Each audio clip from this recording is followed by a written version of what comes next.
this section is to guarantee us when we participate in this reading and listen,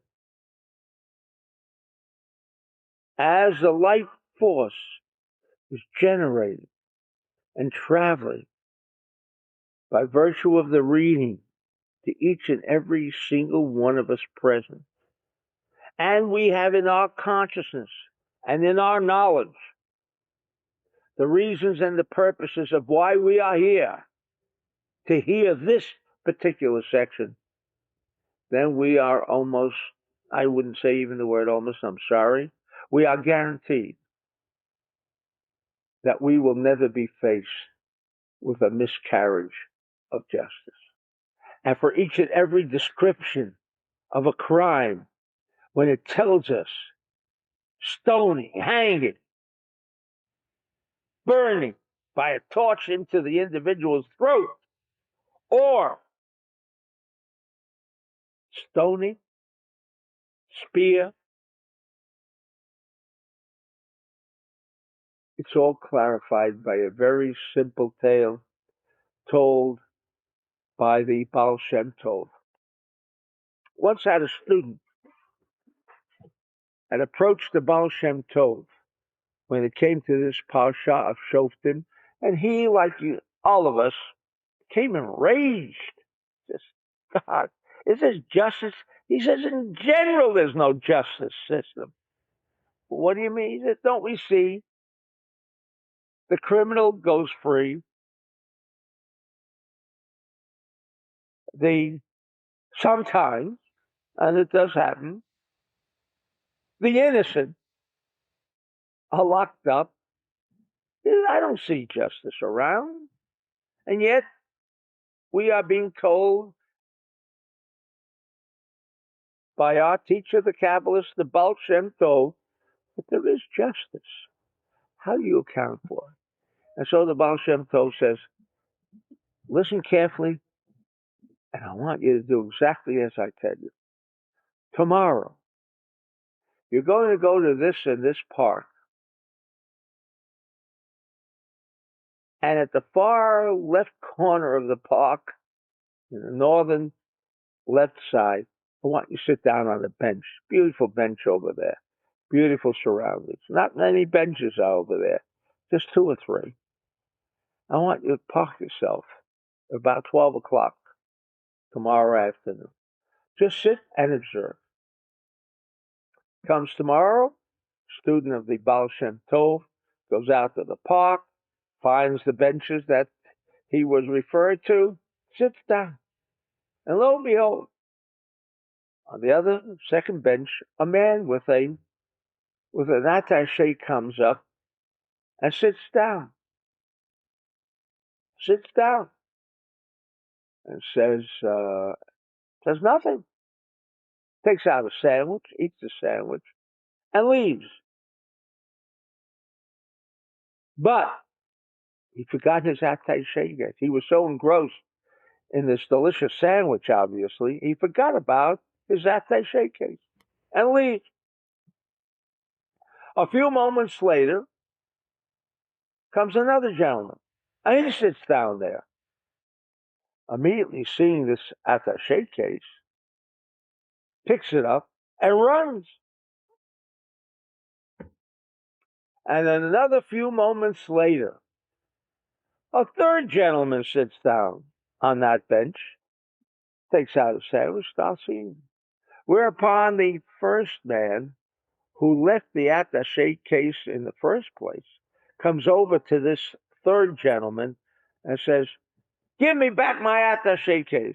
This poor fellow, I don't know what you're talking about. He says, I left just maybe 4 minutes ago. I left my attaché case right here. And you're sitting right there 4 minutes later. And you're telling me you don't know where that attaché case. He says, no, I'm telling you, I'm totally innocent.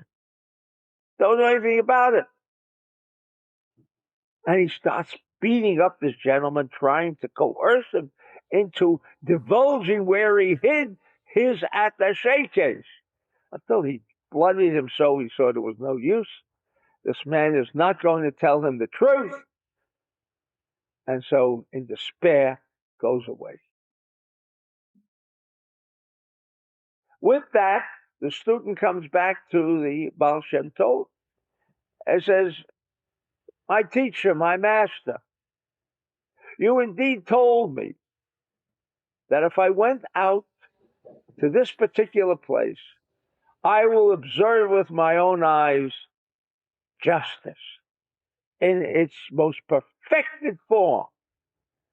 I have to admit to you, Master, if there was any time that I could have ever found the epitome of injustice, here it was. First individual had an attaché case filled with money, because that's what he was telling him. I forgot to mention that. The first individual was telling this third gentleman, he said, that attaché case was filled with my life savings.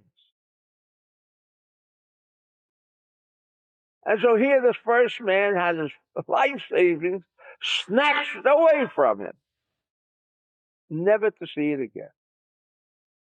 Along comes a second gentleman, and suddenly is in possession of a fortune for an obvious no reason, meaning he didn't earn that money. He walks away scot-free, steals the attaché case filled with money of the first individual, and there it is. And you, my teacher, say this is justice? And then take a look at the third person. He's totally innocent. He had nothing to do with either two of those gentlemen. He gets the beating at the end. He is totally innocent. He did not take that attaché case, and he winds up in place of the second man getting that beating. He gets the beating. To which the Baal Shem Tov responds, you just missed it. You missed a perfect thing, and you did not comprehend. You were looking, you were seeing something else. What did I send you there to see? I wanted you to understand that you see the first gentleman and the second gentleman. These two were partners in a prior lifetime. The first gentleman stole that precise amount of money from the second gentleman. And now, retribution was going to take place, for justice survives. Justice takes precedence. No innocent man is left untouched. No innocent man suffers injustice. The criminal does not earn his way through life without earning, without hard work. But the guilty do suffer the deprivations of justice.